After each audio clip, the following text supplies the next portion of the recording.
Hello and welcome back to Connected with Eva. Today I'm speaking with Lydia May, breakup coach and creator whose work reminds us that even after heartbreak, there's space for growth, clarity, and new beginnings. Lydia, welcome to the podcast. Why a breakup coach specifically? Was there a personal journey that led you there? Absolutely. So I went through a breakup of my own, and it's coming up to 3 years ago now. Throughout that journey, I initially obviously was in quite a bad place, as most people are when they go through the experience of heartbreak. And I got to the point where I was wanting to try a lot of new things to help me, because I was at this crossroads where I was feeling really, really low. And I was I need to kind of do something. I need to change things up. I need to shake things up and really support myself through this challenging period. So I decided to start to go down different avenues and started to do a bit more meditation and breath work and things like that. And then one of my friends who'd actually traveled around Goa in India, and she had an experience of Reiki healing. She basically said to me, Liz, I think that this would be a really good thing for you to do. It's a form of energy healing, and it can really help you restore balance and harmony in your body when you're going through a challenging period. And at this point, I was thinking, well, I wasn't very spiritual. I wasn't really that open-minded to that sort of stuff. But I thought, sometimes when you're in a really challenging situation or you're going through a difficult period, it's often then when you start to become a bit more open-minded and thinking, actually, why not try things that are new and sort of outside what I'd normally do, because they might actually really help me. There might be something in this. So I had my first Reiki session and it was really powerful. I got so much from it. I had a lot of releases as well. And I just felt something really shifted in me. And actually my mother also noticed a big shift in me after that first session. So I thought, there's something to this. So anyway, to answer your question, I ended up going down this route of doing Reiki quite frequently, so much so that I decided that I wanted to train.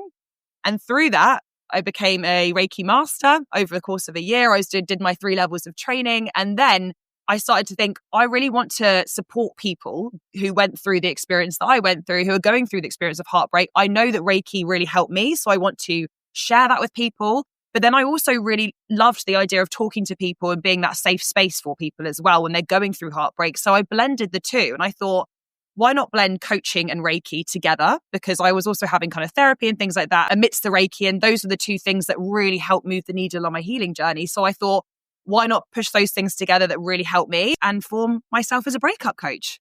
Reiki is such a special thing. When you speak to people about it specifically, there's so much confusion mixed with awe. It feels something so distant and mystical with these things where you can't really understand the science of it. There's always just, oh, how does that work? I really need to know. And sometimes there has to be trust, right? Openness.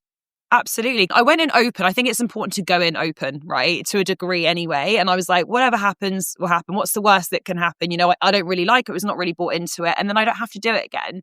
So by getting myself into that position where I tried it and I was really open to it, that's when I had such a profound shift. And I realized there's something in this. And initially, I didn't really understand much of what was happening. I didn't really understand the ins and outs. Obviously, as I've trained, I've gotten to understand it a bit more, obviously on a deeper level. But yeah, that's why I think it's really good when people become a bit more open-minded when they're going through challenging periods. Often, you almost want to cling on to a bit of hope and think, okay, let's do things outside of what I'd normally do and see how it might actually really support me throughout this period.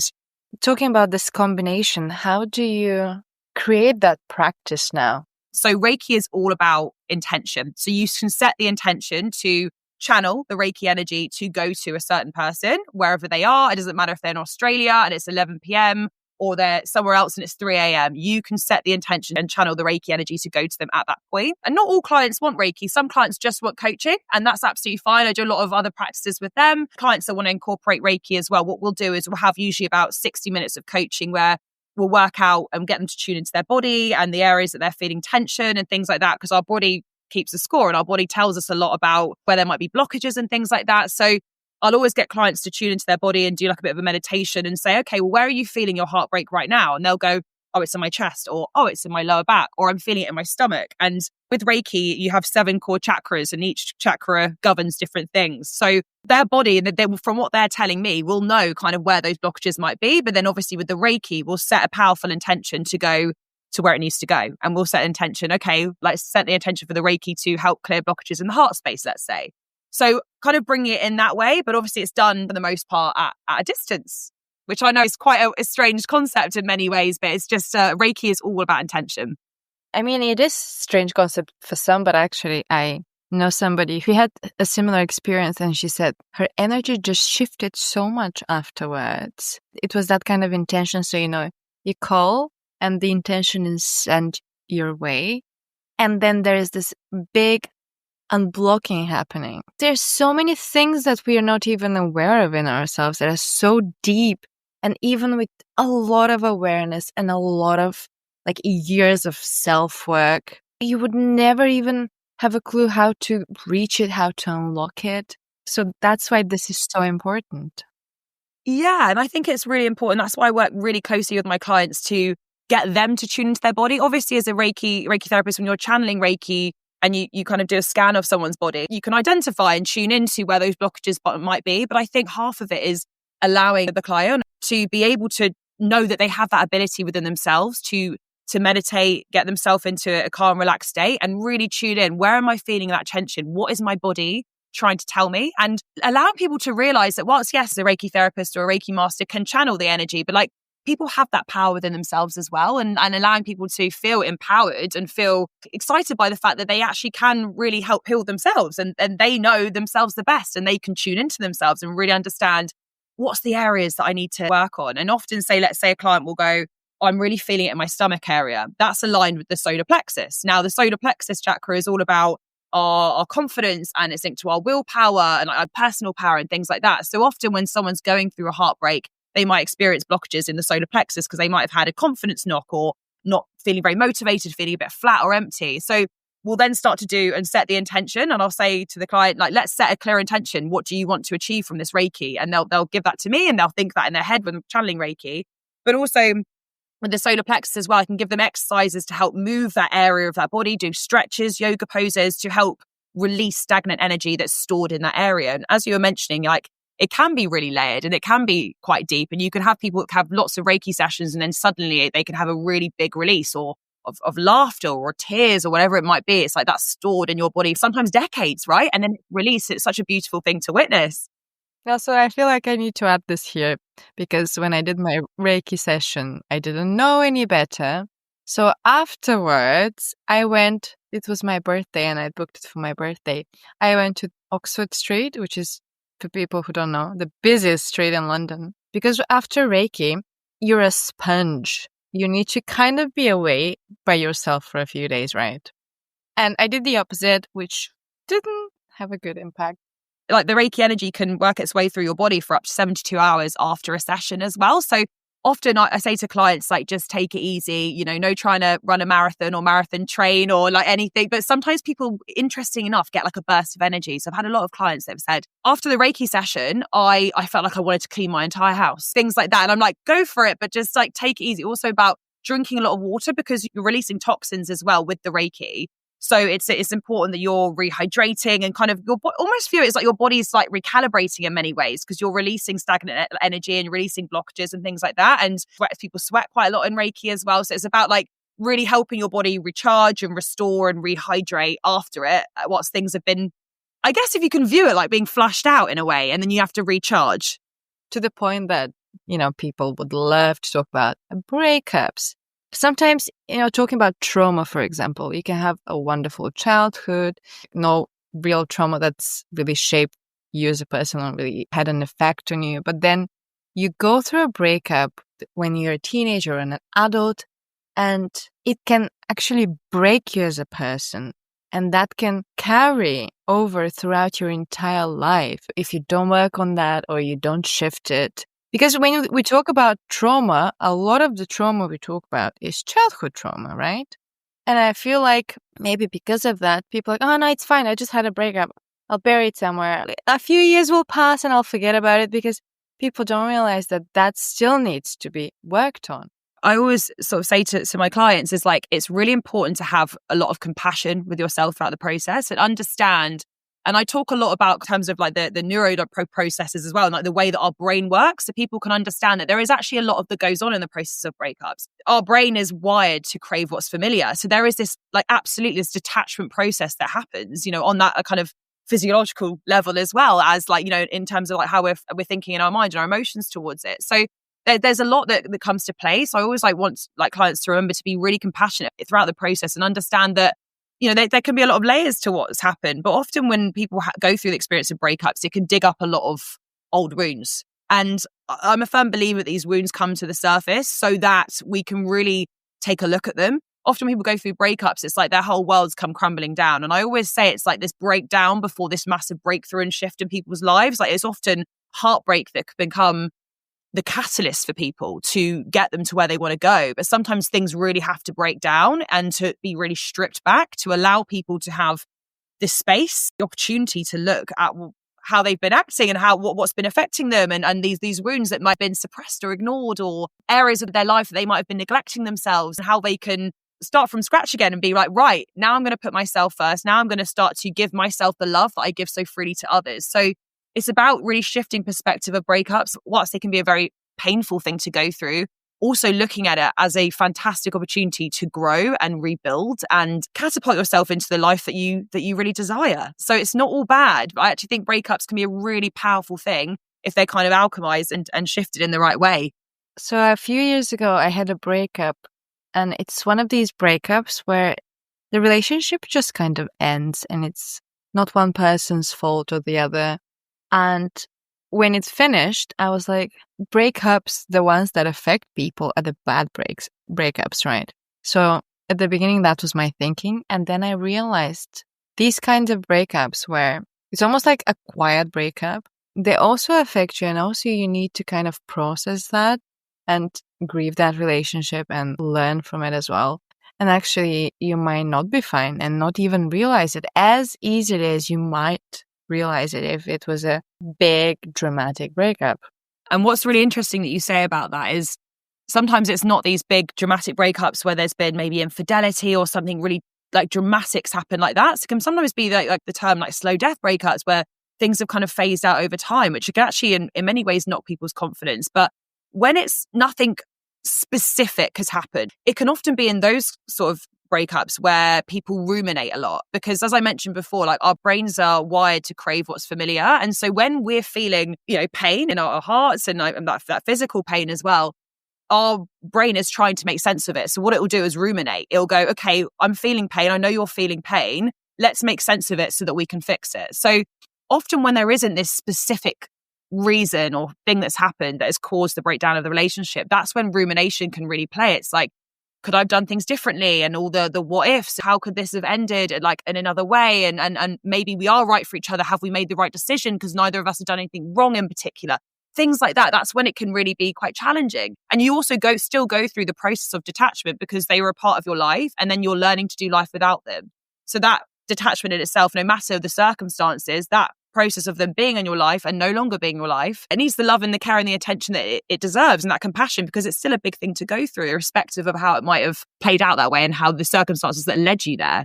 And talking about detachment specifically, is it just me who finds it so, I don't know if that's the right word, fascinating how someone who once was your, like your closest person becomes a stranger, and then the association with them is, oh no, but this person is a stranger to me now.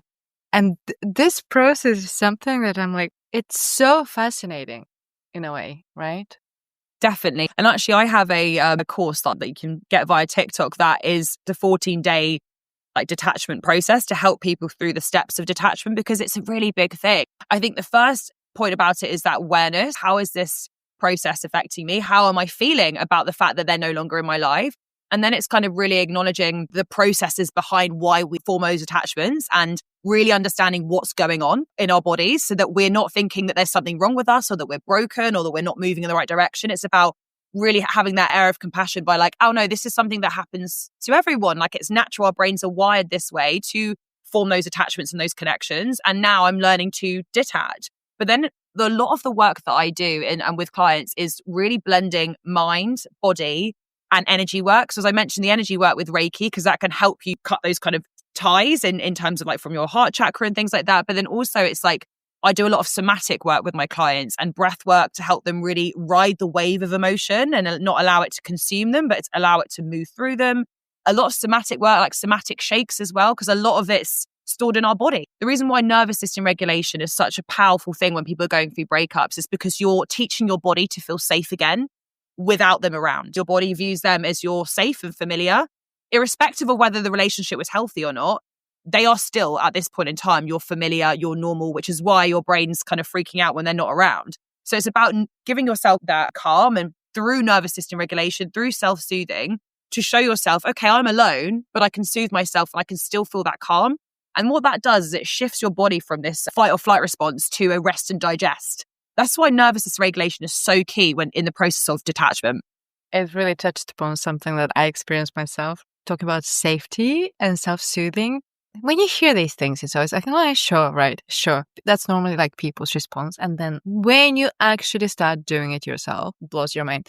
Talking about that, the importance of feeling safe. Do you need someone else to provide safety for you? Or do you feel safe by yourself on your own? And how do you react in tricky situations? Obviously, you will react because that's normal response, but how long is your reaction? Analyzing that will kind of also help you know whether you are your safety, or are you always looking for other people to provide that for you? And my own personal journey was that in the past, I was always looking for other people to provide that for me because, again, some trauma, I was like, I'm insufficient as safety for me. So then I started self-soothing and I started working on reconnecting with my inner child. And that shifted so many things because I realized I started reacting differently in situations. So something happens, you react. In the past, I would be absolutely shaken, let's say, if something happened. I'd start feeling sorry for myself, and that was my pattern. And now if something happens, I'm a little bit shaken and I'm like, well, it happened. It's, it's not great, but it happened. And then I am safe. So, that happened, but I am still safe because I am my safety net. Absolutely. That's so beautiful that you had that experience through doing that self-soothe and doing nervous system regulation. You've literally seen the shift in what it does. And it's about like helping people to see that that power is all within themselves. And actually, it's not about if they can be their own safety. It's when they start to see and believe that they can be their own safety, because everyone can be that support to yourself, right? We all have the capabilities within us if we do the work and really to help to rewire our brains to start to see ourselves as that safety first and foremost, and that we can give ourselves what we so often seek in others. We can give ourselves all those things. We can give ourselves love. We can give ourselves that kind of belonging. We can give ourselves that feeling of worthiness and things like that. So it's like really, and give ourselves validation as well in many ways. So it's about really understanding that we are the source of that power. We have the ability to do that. And through people doing self-soothe, it's like showing yourself, okay, I'm feeling scared right now, but I can give myself a hug, or I can cradle my face and I can say beautiful things about myself and things I love about myself. And yes, it can take time because essentially you are rewiring, there's a narrative that you've been playing in your head and you're essentially telling your brain now, actually, I know we've been running off that narrative for a long time, but that's not serving me anymore and I'm going to change it. So it absolutely takes practice. It takes consistency. And you'll start to see, as you did yourself, this beautiful shift where you're like, that situation happened. I used to want to react like that. I used to want to run to someone for validation, or I used to want this. It takes the edge off. Yes, you can, as you mentioned, feel the emotions about it, but you know that they're not going to consume you anymore because you know at the end of the day that you have your own back and you have what it takes to give yourself everything that you might have thought that you needed other people for. And what a beautiful realization to have in life and walk through life knowing that no matter what, you are your own support. You can be your own support.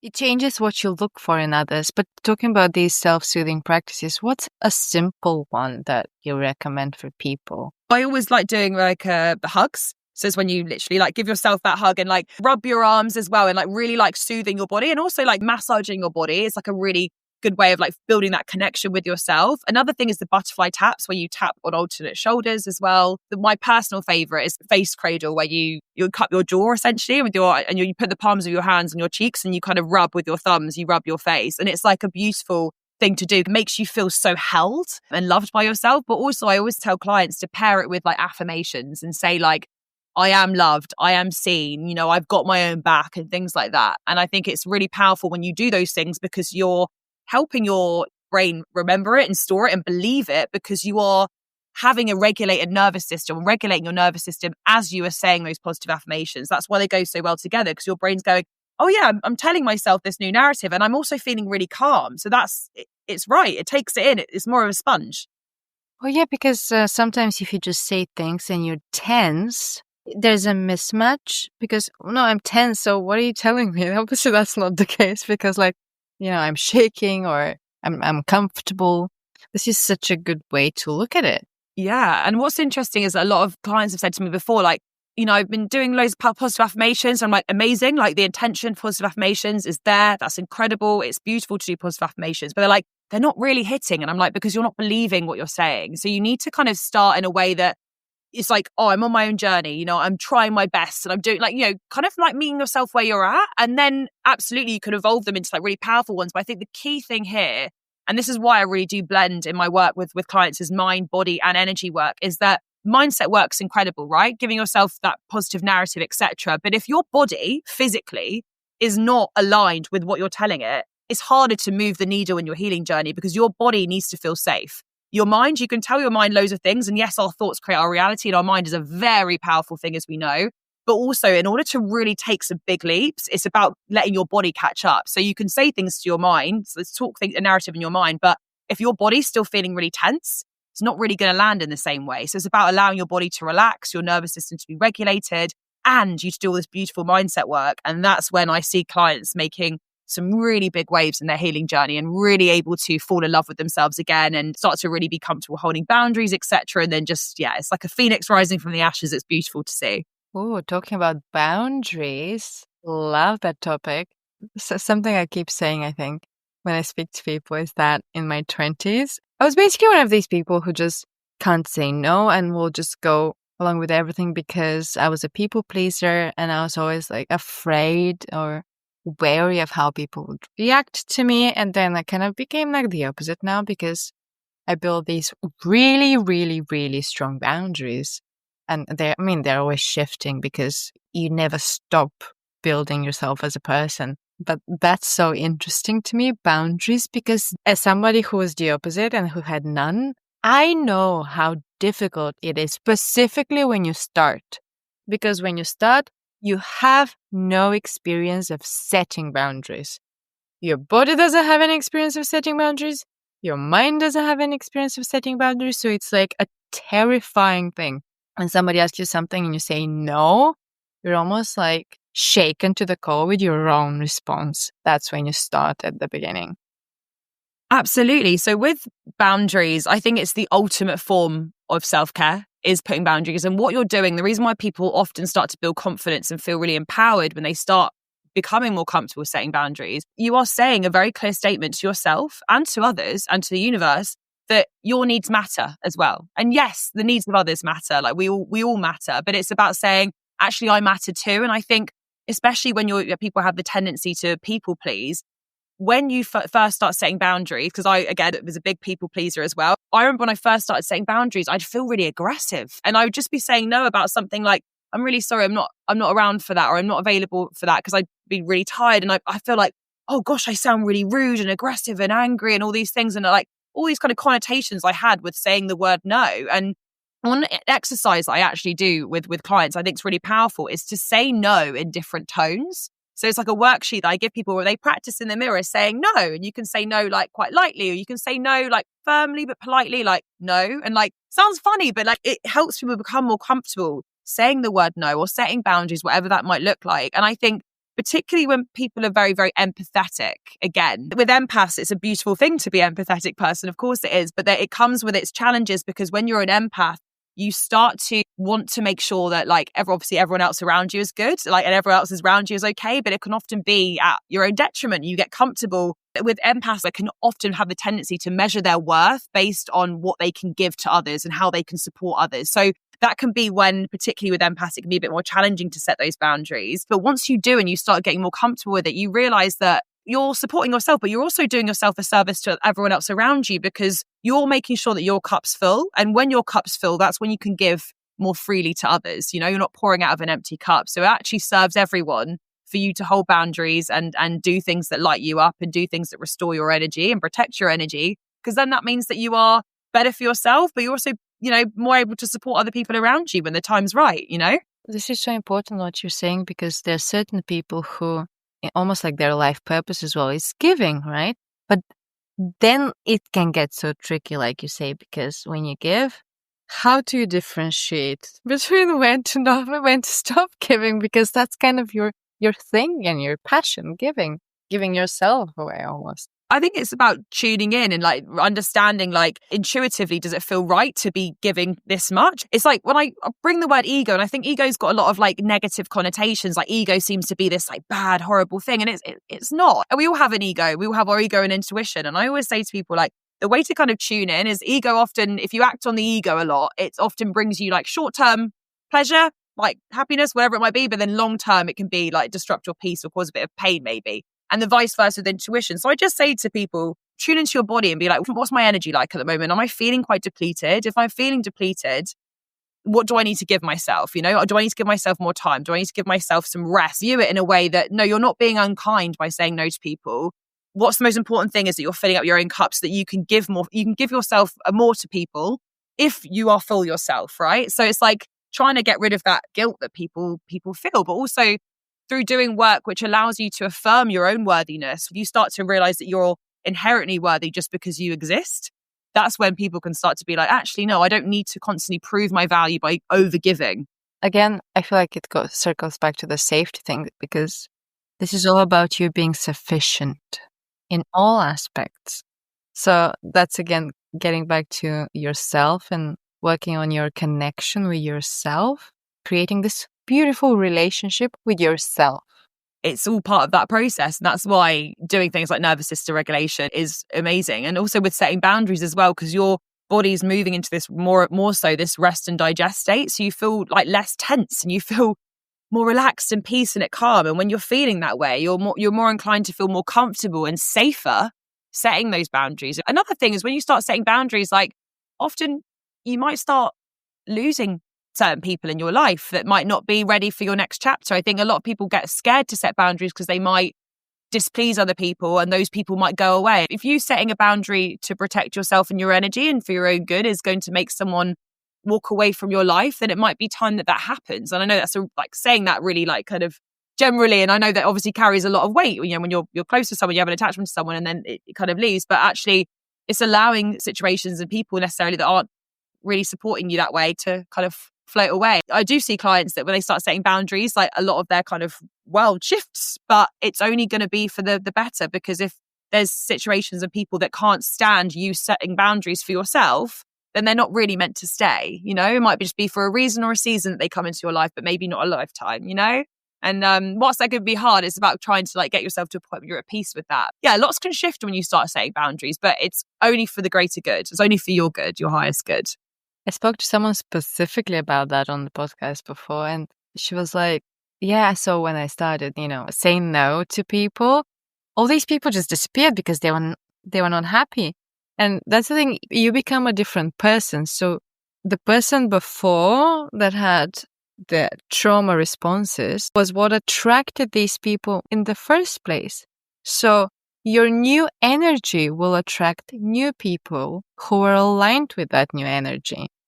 So that's like clearing the closet. You're emptying the space for things that are aligned with that new energy. When you start setting those boundaries, you start to become more empowered. You start to become more grounded and confident in setting boundaries for yourself. And also with that brings authenticity. You're really acting out of a place and you're vibrating at a really authentic frequency, which is going to naturally bring those aligned people, opportunities, friendships, love, whatever it might be, will start to come into your space because you are operating and you're presenting yourself to yourself, but to the world, to the universe in a way that is truly aligned with you and a way that's truly authentic. So that's why when I say like only good's going to come from it, like whilst if people have to fall away, they fall away. And whilst that can be tough, it means that it's clearing space for the right people and opportunities to enter your life that are for your highest good and that your future self is excited to bring in, So whilst it's going to be a challenging process to go through, it's also so beautiful when you're on the other side. You're feeling really comfortable setting boundaries. I love that. I'm talking about emptying closets. I feel like actually doing it cleans so much energy because you associate things from the past with experiences with how you felt at the time. So something I did last week was create more space around me and get rid of things that I was associating with times long ago where I was certainly so far from where I am right now. And I'm like, there's no reason to keep this because energetically, this is pulling me back because every time I wear it, it carries the energy of who I was at that time. Absolutely. And this is actually a really interesting point because I do speak to my clients a lot about the fact that, our space stores energy. Also, like objects store energy as well. And like whilst they store actual like the energy, they also store in from our minds, as you mentioned, like that association. And so I often ask clients to do a bit of a clear out, and often like things like changing your bed sheets, rearranging furniture, because obviously if you lived with a partner, it might be that your room looks exactly how it did when you were together in that shared space. So often it's like if people are staying in the same environment that they were in when they were in the relationship, it's always good to just rearrange it. Like move a cupboard, move the bed slightly, get new bed sheets, doing things like that and throwing things out or donating them to charity or returning them if they need to be returned. But like not holding and storing that energy from that relationship in the flat. And I think it's a really powerful thing to do. And when you're picking things up that you might want to get rid of or keep and like making that decision, it's thinking, do I see this object in my future? Is this aligned with my future self or who I'm trying to become? And if it's not, then it can go. If it is, then absolutely keep it, So if it's a beautiful candle, you might be like, yes, my future self's going to love baths with candles and meditation. So that's going to stay. Whereas something else that might bring you back to a certain place that you don't want to be, then maybe it's time to let it go, but let it go with love and peace as well. And also with clothes, look at your future self and the person that you're wanting to become. How do they dress? How do they walk? How do they behave in all sorts of different circumstances to what they do? It takes this moment of like visualizing them in front of you and like observing them and be like, okay, so this thing that I have, I need to get rid of that because it has no place in my future self's life, in my future self's wardrobe or something like that. I love that. I like how we kind of segued into like the beginning talking about the heartbreak and then like towards the end, it's like that beautiful like manifestation of like the future. So a lot of the work that I do with clients sort of towards the end of our journey together is like really focusing on helping them get closer to that future version or that vision that they've held of their future self, how they want to be. And obviously we get really clear on that at the beginning and say, okay, where do you want to go? What's your North Star? Like, what does the future you who's healed from this situation, what do they look like? As you mentioned, how do they dress? How do they talk? What does it feel like to be in their energy? Things like that. And then we start to really close the gap. There's a version of them that seems really out of reach starts to become closer and closer. And before you know it, they're really starting to embody that version of them. They are that version of them. And actually what I think is a really powerful exercise is to do future self visualizations. And I will do this a lot with clients in sessions where I'll ask them lots of questions. And what's incredible is that they might be feeling a certain way or really at the beginning stages of their breakup and feeling really heartbroken and low with low self-esteem and things like that. But what happens is when we do this visualization and I get them to really visualize that future version of themselves, glowing, magnetic, confident, radiant, healed on our coaching call, I'll ask them to have a conversation with this version of them. And the stuff that comes out, it's them in real time, obviously talking. They're visualizing it, right? What is this future self? Like, what are they telling you that they've done to get here? And they'll go, and it will come out. And they'll have all the answers. And I'm thinking, you've got the answers within yourself. I'm really glad that you're seeing that if you tune into that future version of you tune into that side of you, you have all of that. You have all the answers. You can tune into your body and know where needs attention, know where the tension's being stored. You can tune in to your future version of you and use that as your North Star. Whenever you're feeling like you're really in the pits of your emotions of feeling really, really bad, you can always tap into that version of you that's made it through. And the more you do that, the faster you'll close that gap. So it's a really powerful thing to do is that future self visualization. So I'm really glad that you touched on that as well, because it's really thinking, well, how do they dress? What do they wear? What do they look like? What's it like to talk to them? Who are they? What are they doing day to day? What is the way that they walk? Do they glide? do they hold themselves firmly? Yeah, they glide because they're just so light and free. Do you see what I mean? It's like really getting excited about that version of you, I mean, you can think of something as simple as the texture of their hair. Smell the perfume they're wearing. It gets really juicy, that, I feel. Yeah. And the more that you bring in the senses, the more it feels like such an immersive experience. And that's like the best way to manifest, right? Is to really feel and embody it.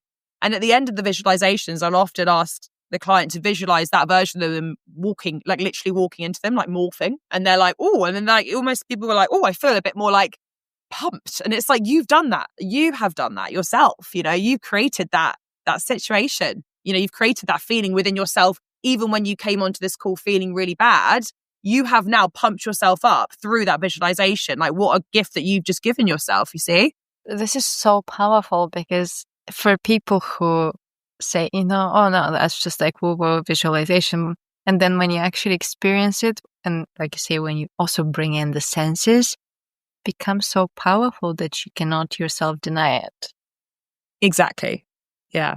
It's a very powerful thing. So that's one thing that I really just find I love about what I do is like seeing people, witnessing firsthand, people seeing how much power they hold within themselves. It's all something that they can do. So when we come off our calls, they're like, oh, actually, I don't need Lydia to do this visualization. I can do it myself. And I don't need to, obviously I want to be, it's obviously I want to help them as much as possible, but it's like, no, you can do all of this. Like, it's just me helping you become aware of that fact. Yeah, there's so much that can be done, but it's beautiful to see people in real time start to embody that future version of them.